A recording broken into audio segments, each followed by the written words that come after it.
It's scary, actually. I'm sure that they are going to be summoned. It will happen. Yesterday it was discussed in the National Assembly as well. The Senate is on recess right now. What I want to say is, look, you might have a family of 5, okay? And one of you've raised them well. You have provided everything for them, education, the works, all right? But today our prisons are full. They're full of criminals. They're full of people who've stolen, who've killed, all right? Why? Because this is societal wrongs. We're not living in heaven. We're living on earth. And there are wrong things that will happen.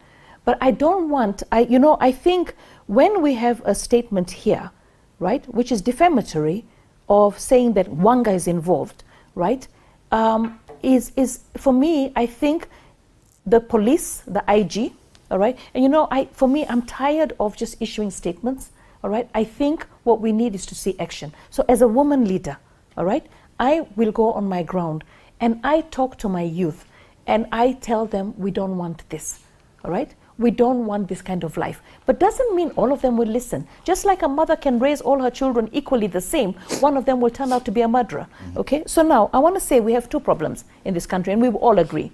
We have unemployment, underemployment, all right? Underemployment is that you are employed, but your money is not enough to sustain you. So I want to look at what and I have no apologies for supporting William Samoei Ruto and his government for 2 reasons, all right? One, he is at the moment looking at how can we take this country to the next level. To see him sit for 10 hours, looking at Shah, talking to the people, and looking at how we can, don't laugh, Shah is doing an amazing job. I was looking, it's doing an amazing job. Esther, it's not, let me tell you, let's talk about unemployment. I think we'll need... Let's talk about unemployment.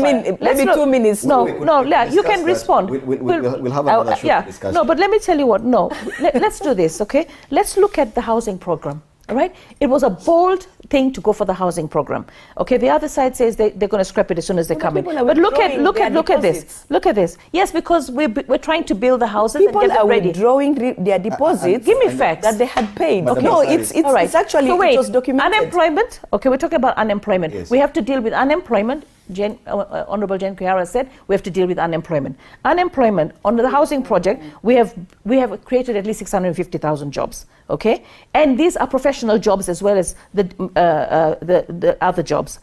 Nyota, amazing program, 100,000 young entrepreneurs. All right, with 50,000 to start a business. I started my first business, Sharper Image, with 50,000.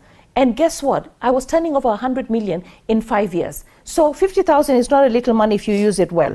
We've got 90,000 people, young people for workspace experience, entrepreneurship. We've also got artisans. When you come to digital economy, 300,000. Where are you with VAT? No, I want to talk about, no, let me tell you, we can't sit here. Families are grieving. We cannot handle Goonism. We cannot handle Goonism with press conferences. What we have to do is address the biggest elephant in the room, which is unemployment. The issue is that we've all agreed that the policies are there, the plans are there. They've not managed to contain the problem as it is right now. There's only 355 days to the next election. If we continue on this trajectory, will employment turn around this? Is employment right now able to contain this? Anybody who's employed and earning gainful income will not be hired to do wrong on politics. But the toxic tongues, all these ones have to be employed. They've all been